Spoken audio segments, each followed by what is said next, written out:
नमस्कार, आप सबका मेरे YouTube चैनल एग्ज़ाम तक में स्वागत है। आज मैं आपके लिए जून 2024 में जो CTET और HP-TET का एग्ज़ाम होने वाला है, उसका मॉक टेस्ट लेके आया हूँ। जो CTET और HP-TET है, इसमें हमारे पास 150 क्वेश्चंस रहते हैं, जिसमें से जो 30 क्वेश्चन है, वो चाइल्ड डेवलपमेंट एंड पेडागोजी से पूछे जाते हैं। तो चाइल्ड डेवलपमेंट एंड पेडागोजी का मैं आपके लिए मॉक टेस्ट लेके आया हूँ। यदि किसी को हमारे मॉक टेस्ट की PDF चाहिए, तो हमारी इंस्टाग्राम ID एग्ज़ाम तक 9 या टेलीग्राम चैनल एग्ज़ाम तक 9 आप ज्वाइन कर सकते हैं। तो चलिए आज का मॉक टेस्ट शुरू करते हैं। हमारा पहला प्रश्न है, आधुनिक समय में मनोविज्ञान को माना जाता है। जो हमारा प्रेजेंट टाइम है, प्रेजेंट टाइम में साइकोलॉजी को क्या माना जाता है? ए जीवन शक्ति का अध्ययन, बी आत्मा का अध्ययन, सी चेतन व अवचेतन मन का अध्ययन, डी मानव व्यवहार का अध्ययन। तो जो इसका सही आंसर होगा वो होगा ऑप्शन डी, मानव व्यवहार का अध्ययन। जो हमारा प्रेजेंट टाइम है, प्रेजेंट टाइम में साइकोलॉजी को क्या माना जाता है कि इसमें किसके ह्यूमन बिहेवियर का अध्ययन किया जाता है। जबकि जो हमारे पास जो मनोविज्ञान है, जो साइकोलॉजी है, सबसे पहले इसको किसका अध्ययन माना जाता था? तो सबसे पहले इसको आत्मा का अध्ययन माना जाता था। उसके बाद इसको चेतन और अवचेतन मन का अध्ययन माना जाता था। परंतु जो प्रेजेंट टाइम है, प्रेजेंट टाइम में जो मनोविज्ञान है, साइकोलॉजी है, उसको मानव व्यवहार, जो ह्यूमन बिहेवियर है, ह्यूमन बिहेवियर का इसको अध्ययन माना जाता है। ये मोस्ट इंपॉर्टेंट क्वेश्चन है, ये भी एग्जाम में बहुत बार पहले आ चुका है, तो इसलिए आपको पता होना चाहिए कि प्रेजेंट टाइम में जो साइकोलॉजी है उसको क्या कहा जाता है? मानव व्यवहार का, ह्यूमन बिहेवियर का अध्ययन इसको कहा जाता है। हमारा अगला क्वेश्चन है, निम्नलिखित में से कौन सा किशोरावस्था में सामाजिक विकास का एक लक्षण नहीं है? जो हमारे पास एडोलेसेंस एज है, वो मैंने आपको पहले भी बताई है, जो कितने 12 वर्ष से शुरू होकर 18 और 19 वर्ष तक चलती है। तो जो एडोलेसेंस एज है, उसमें सोशल डेवलपमेंट का कौन सा लक्षण नहीं है? ए अपने वय समूह का एक सक्रिय सदस्य होना। वय समूह का मतलब होता है आपका जो पीयर ग्रुप है, कि जो एडोलेसेंस एज होती है उसमें वह अपने पीयर ग्रुप का सक्रिय सदस्य होता है। बी विपरीत लिंग के प्रति आकर्षण होना। सी मैत्री संबंध में भारी कमी होना। डी वशिष्ठ रुचि में विस्तार होना। तो इसका जो सही आंसर होगा वो होगा हमारे पास ऑप्शन सी, मैत्री संबंध में भारी कमी होना। हमारे पास पूछा गया था कि कौन उसका लक्षण नहीं है सोशल डेवलपमेंट का, क्योंकि जो मैंने आपको पहले भी बताया था कि सोशल डेवलपमेंट में जब आप एडोलेसेंस एज में आते हैं, तो वहाँ पर जो आपका पीयर ग्रुप होता है, तो उसमें आपकी वृद्धि होती है, आप अपने दोस्तों का प्रभाव आपके ऊपर ज़्यादा पड़ता है। तो ये नहीं कहा जा सकता कि इसमें मैत्री में भारी कमी होती है, जबकि इसमें वृद्धि होती है। और जो एक पीयर ग्रुप है, उसमें जो बालक होता है, जो बच्चा होता है, वो अपने पीयर ग्रुप का एक एक्टिव मेंबर होता है। और उसका जो जब बच्चा एडोलेसेंस एज में होता है, तो जो उसका अपोजिट जेंडर है, अपोजिट जेंडर के प्रति उसका जो आकर्षण है, जो अट्रैक्शन है, वो बढ़ जाती है और उसमें कुछ उसकी विशिष्ट रुचियों में उसका विस्तार होता है। और जो किशोरावस्था होती है या एडोलेसेंस एज होती है, उसको तूफान और तनाव की अवस्था भी कहा जाता है। ये क्वेश्चन भी एग्जाम में पूछा जाता है, किस अवस्था को तूफान और तनाव की अवस्था कहा जाता है? तो आपको पता होना चाहिए, जो किशोरावस्था है, किशोरावस्था को तूफान एवं तनाव की अवस्था कहा जाता है। और इसी समय जो ये अवस्था होती है एडोलेसेंस, इसमें आपका आइडेंटिटी क्राइसिस भी आता है। हमारा अगला क्वेश्चन है, विकास कभी ना समाप्त होने वाली प्रक्रिया है, यह विचार किस संबंध में है? जो हमारे पास डेवलपमेंट है, वो कभी समाप्त होने वाली प्रक्रिया नहीं है। यह विचार किससे संबंधित है? ए अंत संबंध का सिद्धांत, बी निरंतरता का सिद्धांत, सी एकीकरण का सिद्धांत, डी अंतक्रिया का सिद्धांत। तो इसका सही आंसर होगा ऑप्शन बी, निरंतरता का सिद्धांत। जो हमारे पास डेवलपमेंट है, वो मैंने आपको पहले भी बताया, जो डेवलपमेंट है, जब बच्चा पैदा होता है, जन्म से लेकर उसकी मृत्यु तक विकास होता रहता है। तो इसलिए वो क्या है, वो एक गतिशील है और उसमें एक निरंतरता पाई जाती है। तो इसलिए जो विकास है, वो कभी ना समाप्त होने वाली प्रक्रिया है, जिसको क्या माना जाता है? निरंतरता का सिद्धांत इसको माना जाता है। हमारा अगला क्वेश्चन है, पियाजे के अनुसार विकास की प्रथम अवस्था, मैंने आपको पहले भी बताया था, पियाजे ने कितने भागों में डिवाइड किया है? तो इन्होंने 4 भागों में डिवाइड किया है। परंतु जो पहली अवस्था है, जो कब से कब तक है? जो जन्म से 2 वर्ष तक है, और उसके बाद 2 से 7 वर्ष तक और 7 से 11 और 11 से 15 वर्ष तक इन्होंने चार भागों में इसको विभाजित किया है। तो यहाँ पर जो हमारे पास प्रश्न पूछा गया है वो पूछा गया है कि पियाजे के अनुसार विकास की प्रथम अवस्था में बच्चा अधिक उपयुक्त प्रकार से जिसके द्वारा सीखता है वो कौन सी अवस्था है? ए इंद्रियों के प्रयोग के द्वारा वो सीखता है, बी अमूर्त चिंतन के द्वारा, सी भाषा के सीखने शब्दों के बोध के द्वारा, डी मूर्त चिंतन के द्वारा। तो इसका सही आंसर होगा हमारे पास ऑप्शन ए इंद्रियों के प्रयोग के द्वारा। जो सेंसरी मोटर मैंने आपको पहले भी बताया है, सेंसरी मोटर स्टेज कौन सी है? 0 से 2 वर्ष के बीच में है। तो उस समय वह अपनी इंद्रियों के द्वारा सीखता है। ये किसने कहा है? ये पियाजे ने कहा है। और जो इनकी डेवलपमेंट की जो 4 स्टेजेस है इसमें ये पहली स्टेज है। और जो दूसरी स्टेज इन्होंने बताई है वो 2 से 7 वर्ष तक है, जिसमें जो बच्चा है वो किसके द्वारा सीखता है? वो भाषा के द्वारा, जो भाषा के जो नए शब्द है उसके द्वारा सीखता है। और जो तीसरी स्टेज आती है हमारे पास 7 से 11 के बीच में, तो उसमें वो मूर्त चिंतन के द्वारा सीखता है। और जो 4th स्टेज आती है हमारे पास अमूर्त चिंतन के द्वारा, जो 11 से 15 के बीच में चलती है। हमारा अगला क्वेश्चन है, निम्नलिखित में से कौन सा मुख्य रूप से आनुवंशिकता से संबंधित कारक है? कि कौन सा यहाँ पर कारक है जो हेरिडिटी से संबंधित है? ए समक्ष व्यक्तियों के समूह के प्रति अभिवृत्ति, बी आंखों का रंग, सी चिंतन का ढंग, डी सामाजिक गतिविधियों में भागीदारी। तो इसका सही आंसर होगा ऑप्शन बी आंखों का रंग। जो आंखों का आपका रंग होता है ये सारी चीज़ें किसके थ्रू आती है? ये आपको हेरिडिटी जो आनुवंशिकता है उसके थ्रू आपके अंदर आती है। जबकि जो समकक्ष व्यक्तियों के समूह के प्रति अभिवृत्ति, चिंतन का ढंग और सामाजिक गतिविधियों में भागीदारी, ये सारे के सारे आपके इन्वायरमेंट से आते हैं। जबकि जो आपके आंखों का रंग है ये किसके थ्रू आता है? ये आपके पास हेरिडिटी आनुवंशिकता के थ्रू आता है। हमारा अगला क्वेश्चन है, निम्नलिखित में से कौन सी समाजीकरण की निष्क्रिय एजेंसी है? ए स्वास्थ्य क्लब, बी परिवार, सी इको क्लब, डी सार्वजनिक पुस्तकालय। तो इसका सही आंसर होगा ऑप्शन डी सार्वजनिक पुस्तकालय। जो हमारे पास यहाँ पर पब्लिक लाइब्रेरी है वो समाजीकरण का एक निष्क्रिय एजेंसी है, जबकि स्वास्थ्य क्लब, परिवार और इको क्लब ये तीनों की तीनों कौन सी इकाइयाँ हैं? ये तीनों इकाइयों के द्वारा जो बच्चा होता है, जो बालक होता है, उसका समाजीकरण किया जाता है। जैसे आप स्वास्थ्य क्लब को देख सकते हैं कि जब वो किसी स्वास्थ्य क्लब से जुड़ता है, उसका वो मेंबर बन जाता है, तो वह जो एक समाज है, समाज में किस प्रकार की समस्याएं आ रही है और लोगों के साथ किस तरह से बातचीत और उठना बैठना उसका होता है, तो उससे क्या होता है? बच्चे का समाजीकरण होता है। उसी प्रकार से मैंने पहले भी ये क्वेश्चन आपको बताया था कि सबसे महत्वपूर्ण कौन सी एजेंसी है समाजीकरण के लिए, सोशलाइजेशन के लिए बालक के लिए? तो उसका आंसर हो जाएगा परिवार। कि परिवार में जो माता पिता है और जो उसके जो और फैमिली मेंबर है उसके द्वारा समाजीकरण बच्चे का किया जाता है। और उसी प्रकार से जो आपका इको क्लब है, इको क्लब के थ्रू भी बच्चे का समाजीकरण किया जाता है। जबकि जो सार्वजनिक पुस्तकालय है वहाँ पर बच्चे का समाजीकरण या सोशलाइजेशन नहीं होती है। हमारा अगला क्वेश्चन है, बाल केंद्रित शिक्षा का समर्थन निम्नलिखित में से किस विचारक ने किया था? जो बाल केंद्रित शिक्षा है, चाइल्ड सेंटर्ड एजुकेशन है, उसका समर्थन किस विचारक ने किया था? A B.F. Skinner, B John Dewey, C Erik Erikson, D Charles Darwin. तो इसका सही आंसर होगा option B John Dewey. John Dewey ने ही चाइल्ड सेंटर्ड एजुकेशन का समर्थन किया है। ये भी इंपॉर्टेंट क्वेश्चन हो जाता है। कई बार जो हमारे एग्जामिनर हैं वो डायरेक्ट क्वेश्चन पूछ लेते हैं। जैसे यहीं पर पूछा गया है कि बाल केंद्रित शिक्षा या हमारे पास चाइल्ड सेंटर्ड एजुकेशन के समर्थक कौन थे? तो उसका आंसर हो जाएगा जॉन डेवी। हमारा अगला क्वेश्चन है, निम्नलिखित में से बौद्धिक वातावरण को प्रभावित करने वाला सबसे महत्वपूर्ण कारक कौन सा है?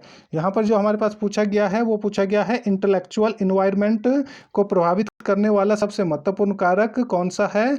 ए विद्यालय का वातावरण, बी परिवार का वातावरण, सी आस पड़ोस का वातावरण, डी सांस्कृतिक वातावरण। तो इसका सही आंसर होगा ऑप्शन ए विद्यालय का वातावरण। जब बच्चा स्कूल में जाता है और जो स्कूल का इन्वायरमेंट होता है तो वो उसके इंटेलेक्चुअल इन्वायरमेंट को प्रभावित करता है। जबकि जो परिवार और आस पड़ोस और सांस्कृतिक वातावरण है ये सारे के सारे किसको प्रभावित करते हैं? ये आपकी सोशलाइजेशन को प्रभावित करते हैं। जबकि विश्वविद्यालय का जो आपका वातावरण है वो आपके इंटेलेक्ट को, आपकी बौद्धिकता को, आपके बौद्धिक वातावरण को प्रभावित करता है। हमारा अगला क्वेश्चन है, बुद्धि उपलब्धि अवधारणा के प्रथम प्रतिपादक कौन है? जो आईक्यू की हम बात करते हैं तो बुद्धि उपलब्धि अवधारणा के प्रथम प्रतिपादक कौन है, ये भी मोस्ट इंपॉर्टेंट क्वेश्चन है।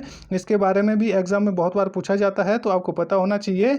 बुद्धि उपलब्धि अवधारणा के प्रथम प्रतिपादक A JP Guilford, B Alfred Binet, C जे.एस. Bruner, D William Stern. तो इसका सही आंसर होगा ऑप्शन सी, जे.एस. बोर्नर। जो जे.एस. बोर्नर है ये बुद्धि उपलब्धि अवधारणा के प्रथम प्रतिपादक है। यहाँ पर जो बच्चे हैं वो कंफ्यूज हो जाते हैं अल्फ्रेड बिने में। जो अल्फ्रेड बिने हैं इन्होंने आईक्यू को नापने के लिए पहली बार स्केल बनाया था, जबकि जो जे.एस. बोर्नर है इन्होंने बुद्धि उपलब्धि अवधारणा दी थी। तो ये यहाँ पर आपने कंफ्यूज नहीं होना है। यदि प्रथम आईक्यू जो हमारे पास स्केल है उसकी बात की जाएगी तो उसका आंसर हो जाएगा अल्फ्रेड बिने। यदि पूछा जाएगा बुद्धि उपलब्धि अवधारणा की बात की जाएगी तो उसका आंसर हो जाएगा जे.एस. बोर्नर। हमारा अगला क्वेश्चन है, वाणी दोष नहीं है। यहाँ पर हमारे पास कुछ स्टेटमेंटें दी है कि इनमें से कौन सा वाणी दोष नहीं है। ए ध्वनि परिवर्तन और अस्पष्ट उच्चारण, बी धीमी या तेज गति से बोलना, सी हकलाना और तुतलाना, डी तीव्र अस्पष्ट वाणी। तो इसका सही आंसर होगा ऑप्शन बी, धीमी या तेज गति से बोलना। यदि कोई बच्चा तेज या धीमी गति से बोलता है तो ये हमारे पास जो वाणी दोष नहीं है। वाणी दोष कौन कौन सा है? ध्वनि परिवर्तन और अस्पष्ट उच्चारण। यदि कोई बच्चा उसको बोलने में प्रॉब्लम आ रही है, अस्पष्ट उच्चारण कर रहा है, क्लियर प्रोनाउंसिएशन नहीं कर पा रहा है, तो वो किस प्रकार का है? वो ध्वनि या वाणी दोष है। और हकलाना और तुतलाना, यदि कोई बच्चा हकला रहा है या तुतला रहा है वो भी एक वाणी दोष है। और तीव्र अस्पष्ट वाणी, और जो अस्पष्ट वाणी है यदि वो क्लियरली नहीं बोल पा रहा है तो वो भी क्या है? वो भी एक वाणी दोष है। यदि आप तेज गति से या धीमी गति से बोलते हैं तो वो वाणी दोष नहीं है। हमारा अगला क्वेश्चन है, एक अच्छी पाठ्य पुस्तक डॉट डॉट से बचती है, खालिस्तान से बचती है। ए लैंगिक पूर्वाग्रह से, बी लैंगिक संवेदनशीलता से, सी लैंगिक समानता से, डी सामाजिक उत्तरदायित्व से। तो इसका सही आंसर होगा ऑप्शन ए, लैंगिक पूर्वाग्रह से। मैंने आपको पिछले कल भी एक क्वेश्चन इससे रिलेटेड बताया था कि यदि किसी प्रकार का कोई लैंगिक पूर्वाग्रह आपके दिमाग में हो तो वो जो हमारे पास पुस्तक होती है, जितनी भी हमारे पास स्कूल में पुस्तकें लगी होती है, जो बुक्स होती हैं, उन सभी में आपको जेंडर के बेस पे आपको जो पहले की जो अवधारणाएं हैं, रूढ़िवादी अवधारणाएं हैं, जैसे पिछले कल मैंने आपको एक क्वेश्चन बताया था, क्या बताया था कि जो एक लड़का है वो घर का काम नहीं कर सकता है। तो जो ये हमारी किस प्रकार की है? ये एक लैंगिक पूर्वाग्रह है, जबकि इस जैसी जो चीज़ें हैं वो हमारी पास पाठ्य पुस्तक में नहीं होती है। हमारी पाठ्य पुस्तक में लैंगिक संवेदनशीलता की बात की जाती है ताकि आप जेंडर के प्रति संवेदनशील हो, और लैंगिक समानता की बात करते हैं, जेंडर इक्वालिटी की बात होती है, और सामाजिक उत्तरदायित्व की बात उसमें होती है। हमारा अगला क्वेश्चन है, हम सभी अपनी बुद्धि, प्रेरणा, अभिरुचि आदि के संदर्भ में भिन्न है। यह सिद्धांत संबंधित है। जो हमारे पास यहाँ पर जो चीज़ें दी गई है, बुद्धि, इंटेलिजेंस दी गई है, प्रेरणा दी गई है, और आपके इंटरेस्ट के बारे में बताया गया है। ये कौन सा सिद्धांत है या कि ये किस चीज़ से संबंधित है? ए व्यक्तिगत भिन्नता से, बी व्यक्ति बुद्धि के सिद्धांत से, सी वंशानुक्रम से, डी पर्यावरण से। तो इसका सही आंसर होगा ऑप्शन ए, व्यक्तिगत भिन्नता से। जैसे मैंने आपको पहले भी बताया था कि हमारे अंदर जितने भी, जिस प्रकार से हमारी एक हाथ की सारी उंगलियां एक जैसी नहीं होती है, इसी प्रकार से जितने भी जो लोग होते हैं उनमें इंडिविजुअल डिफरेंसेस पाए जाते हैं। तो जो व्यक्तिगत भिन्नता है वो आपकी बुद्धि में भी देखने को, आपको इंटेलिजेंस में भी देखने को मिलती है, आपके मोटिवेशन में भी आपको देखने को मिलती है, और जो आपके इंटरेस्ट है, जो रुचियां और अभिरुचियां हैं आपकी, उसमें भी आपको देखने को मिलते हैं। तो ये कौन सा सिद्धांत है? ये व्यक्तिगत भिन्नता से संबंधित है। हमारा अगला क्वेश्चन है, सतत और व्यापक मूल्यांकन खालिस्तान होता है। जो सतत और व्यापक मूल्यांकन है CCE है हमारे पास, कंटिन्यूस कॉम्प्रिहेंसिव इवैल्यूएशन है, तो वो किससे संबंधित होता है? A शिक्षक केंद्रित, B विद्यार्थी केंद्रित, C परीक्षा आधारित, D निष्पादन आधारित। जो यहाँ पर जो ज़्यादातर स्टूडेंट है वो यहाँ पर मूल्यांकन देखते हैं और उसके बाद इसका आंसर कर देते हैं परीक्षा आधारित। जबकि जो CCE है ये किसके ऊपर फोकस करता है? ये विद्यार्थी केंद्रित होता है, जिसमें जो स्टूडेंट होता है वो सेंटर में होता है और जिस तरह के भी उसके मूल्यांकन किए जाते हैं वो विद्यार्थी को सेंटर में रखकर वो मूल्यांकन किए जाते हैं। तो ये भी आपको पता होना चाहिए। हमारा अगला क्वेश्चन है, समावेशी विद्यालय योजना के संदर्भ में कौन सा कथन गलत है? मैंने आपको इंक्लूसिव एजुकेशन के बारे में बताया था, तो जो इंक्लूसिव एजुकेशन है, इंक्लूसिव स्कूल्स है, उनके संदर्भ में कौन सा कथन गलत है? A समानता की भावना का विकास, B धनात्मक आत्मसम्मान का विकास, C विशेष आवश्यकता वाले विद्यार्थियों में आत्महीनता की भावना का विकास, D विशेष बालकों के नैतिक आचरण को उठाना। तो इसका सही आंसर होगा ऑप्शन C विशेष आवश्यकता वाले बालकों में आत्महीनता की भावना का विकास। तो जो ये है वो जो इंक्लूसिव एजुकेशन है, इंक्लूसिव एजुकेशन का ये उद्देश्य नहीं है कि आप जो विशेष जो स्पेशल चाइल्ड होते हैं उनकी जो आत्महीनता होती है, उनके अंदर आत्महीनता का या आत्मसम्मान का जो भावना होती है उसका विकास करना है, जबकि आत्महीनता का उनमें विकास नहीं करना है, उनमें आत्मसम्मान का विकास करना है। तो ये आपके पास स्टेटमेंट फॉल्स हो जाती है। जबकि जो इंक्लूसिव स्कूल है, इंक्लूसिव स्कूल का क्या उद्देश्य है? समानता की भावना का विकास करना, धनात्मक आत्मसम्मान का विकास करना और विशेष बालकों के नैतिक आचरण को ऊपर उठाना। हमारा अगला क्वेश्चन है, एक मंद गति से सीखने वाले बालक को ज़रूरत होती है। यदि कोई लर्नर है और कोई बालक है वो क्या है, उसकी जो स्पीड है, उस जो स्लो लर्नर है वो मंद गति से यदि सीखता है तो उसको किस चीज़ की ज़रूरत होती है? A अतिरिक्त सहायता की, B विशेष सहायता की, C किसी सहायता की नहीं, D कुछ सहायता की। तो इसका सही आंसर होगा ऑप्शन A अतिरिक्त सहायता की। जो स्लो लर्नर होता है, स्लो लर्नर को किसकी ज़रूरत होती है? तो उसको कुछ एक्स्ट्रा जो हेल्प होती है, एक्स्ट्रा हेल्प की उसको आवश्यकता होती है। तो ये आपको पता होना चाहिए। हमारा अगला क्वेश्चन है, निम्नलिखित में से कौन सा विशिष्ट बालकों का प्रकार नहीं माना जाता है? जो विशिष्ट बालक होते हैं, जो स्पेशल चाइल्ड है, जो निम्नलिखित में से कौन सा उनका प्रकार नहीं है? A धीमी गति से सीखने वाले, B सृजनशील बालक, C शारीरिक रूप से विकलांग, D साधन संपन्न बालक। तो इसका सही आंसर होगा ऑप्शन D साधन संपन्न बालक।